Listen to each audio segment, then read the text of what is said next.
વાલા સર્વે મુક્તોને આ સંયોગના પ્રેમ ભર્યા જય સ્વામિનારાયણ। આજે આપણે વચનામૃત વાંચવી છીએ। તેનો પ્રશ્ન હું તમને પૂછીશ, તેનો તમે કમેન્ટમાં જરૂર બતાના। અમે વચનામૃત પારાયણ આપણે કરીએ। સ્વામિનારાયણ હરિ સંવત 1876 પોષવદી એકાદશીને દિવસે શ્રીજી મહર્ષિ ગઢરામ હતી। દાદા ખાચરના દરબારમાં આથમને બાર ઓડાની વસરે ઢોલિયા ઉપર દક્ષિણા મુખારવિંદે બિરાજમાન હતા તથા ધોરો ખેસ પહેર્યો હતો અને ધોરો ચોફાર ઓઢ્યો હતો અને માથે ધોરી ભાગ બાંધી હતી ને ફૂલના હાર પહેર્યા હતા અને ભાગને વિશે પુષ્પના તથા હિનના તોરા લટકતા મૂક્યા હતા। બે કાનની ઉપર પુષ્પના ગુસ ખોસ્યા હતા અને પોતાના મુખારવિંદની આગળ મુનિ તથા દેશ દેશના હરિભક્તની સભા ભરીને બેઠી હતી ને મુનિ વાંચિત્ર લઈને કીર્તન ગાતા હતા। પછી શ્રીજી મહારાજ બોલ્યા, જે કીર્તન રાખીને પ્રશ્ન ઉત્તર કરો। પછી બ્રહ્માનંદ સ્વામીએ પ્રશ્ન પૂછ્યો, જી સર્વ સુખના ધામ ની સર્વ થકી પર એવો પરમેશ્વર છે, તેમાં જીવની વૃત્તિ ચોટતી નથી ને માયક એવા છે નાશવંત તુજ પ્રદા, તેમાં જીવની વૃત્તિ ચોટી જાય છે, તેનું શું કારણ છે? પછી તેનો ઉત્તર મુક્તાનંદ સ્વામીએ કરવા લાગ્યા પણ થયો નહીં।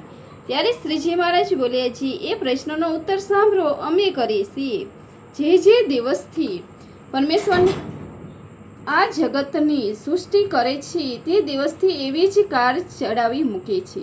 ફેર પરમેશ્વરને દાખલો કરવો પડે નહીં ને સંસારની જે વૃત્તિ કરવી તે પોતાની મેરે જ થયા કરે, એવો ફેર ચડાવે મૂક્યો છે। તે માટે સહેજ સ્ત્રીની પુરુષમાં હેત થાય છે અને પુરુષમાં સ્ત્રીનું હેત થાય છે, અને સ્ત્રીની ઉપજી જે પ્રજા તેમાં પણ સહેજ હેત થાય છે। તે હેતરૂપ જ ભગવાનની માયા છે। તે માયાના પ્રવાહમાં જે ન વહે તેની વૃત્તિ ભગવાનના સ્વરૂપમાં રહે છે। માટે જે ભગવાનનો ભક્ત હોય તે માયિક પદાર્થને વિશે દોષ બુદ્ધિ રાખીને વૈરાગ્ય પામે ને ભગવાનની સર્વ સુખમય જાણીને ભગવાનમાં વૃત્તિ રાખે, ને જો માયિક પદાર્થમાં વિશે વૈરાગ્ય ન રાખે ને ભગવાનના સ્વરૂપની જુદો પડે તો શિવ બ્રહ્મા ને નારદ જેવા સમર્થ મુક્ત હોય તે પણ માયિક પદાર્થમાં તણાઈ જાય છે। તેટલા માટે ભગવાનને મૂકીને માયિક પદાર્થનો સંગ કરે તો જરૂર તેમાં જીવની વૃત્તિ ચોંટી જાય। તે સારું પરમેશ્વરના ભક્તને પરમેશ્વર વિના બીજે કોઈ ઠેકાને પ્રીતિ રાખવી નહીં।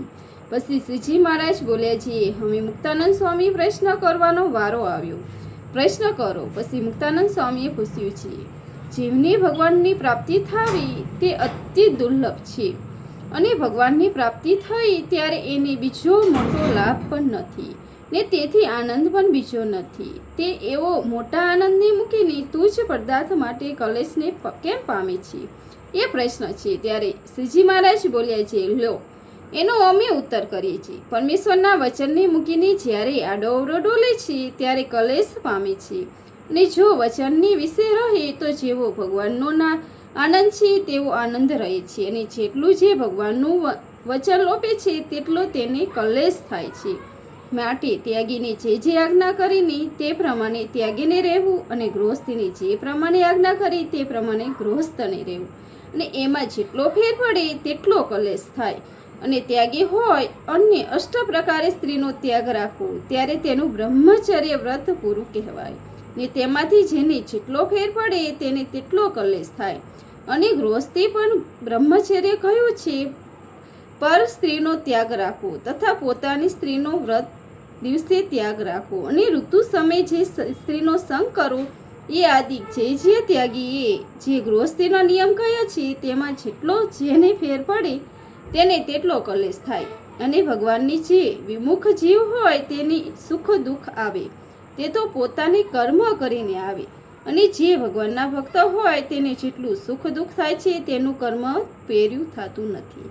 ભગવાનના ભક્તને તો જેટલું દુઃખ થાય છે તે ભગવાનની આજ્ઞા લોપવે કરીને થાય છે, અને જેટલું સુખ થાય છે તે ભગવાનની આજ્ઞા પારવે કરીને થાય છે।